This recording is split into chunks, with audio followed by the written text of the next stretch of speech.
Alta Profit, assurance vie, retraite, immobilier, le meilleur de l'épargne en ligne depuis plus de 25 ans. Le Conseil en Plus présente Sud Radio, les incontournables de la gestion de patrimoine, Thomas Binet. Nous nous retrouvons comme tous les jeudis soirs avec notre consultante Catherine Boddenot, directrice marketing, offre et communication chez Alta Profit pour parler gestion de patrimoine. Bonsoir Catherine. Bonsoir Thomas. Aujourd'hui, en quelques minutes, on vous donne une boussole simple pour traverser les cycles économiques. Pour cela, on va parler de secteur cyclique et de secteur défensif. Mais Catherine, concrètement, qu'est-ce que ces notions signifient pour un investisseur ? Pour le comprendre, je vous propose de voir l'économie comme un océan. Donc un océan parfois calme, parfois très agité. Les secteurs défensifs, ce sont les gros cargos qui naviguent et qui avancent quelles que soient les conditions, même par gros temps.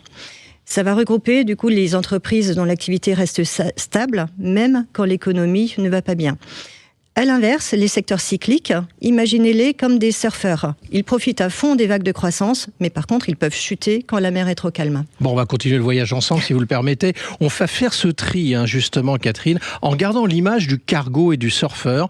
Comment savoir si on est sur un secteur défensif ou cyclique ? Thomas, je vais vous poser la question. Est-ce que vous arrêteriez d'acheter du dentifrice en cas de crise ? Non. Et est-ce que vous envisageriez de reporter l'achat d'une nouvelle voiture, toujours en cas de crise ?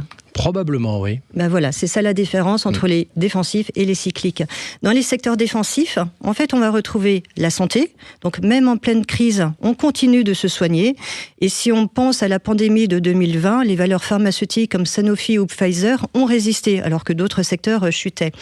On va retrouver aussi la consommation de base, l'alimentation, l'hygiène. Ce sont des secteurs qui sont indispensables quoi qu'il arrive. On va retrouver aussi les services aux collectivités, l'eau, l'électricité, le gaz, puisqu'on continue à se chauffer, même quand la bourse baisse. Parmi les cycliques, on peut citer l'automobile. En 2020, les ventes mondiales de voitures ont chuté de près de 15%, et ensuite elles ont repris quand la croissance est revenue. Le luxe, LVMH a vu ses ventes exploser en 2021, profitant du retour de la croissance. On peut citer la finance, les banques prêtent plus quand l'économie va bien et moins en période de doute. Alors pour l'investisseur, Catherine, ça signifie quoi ? Ça veut dire quoi ? En phase de croissance, les cycliques surperforment, puisqu'on investit, on achète des voitures, on voyage. Oui. Donc, miser sur les cycliques, ça va permettre de booster la performance de votre portefeuille, parce que la consommation et l'investissement repartent.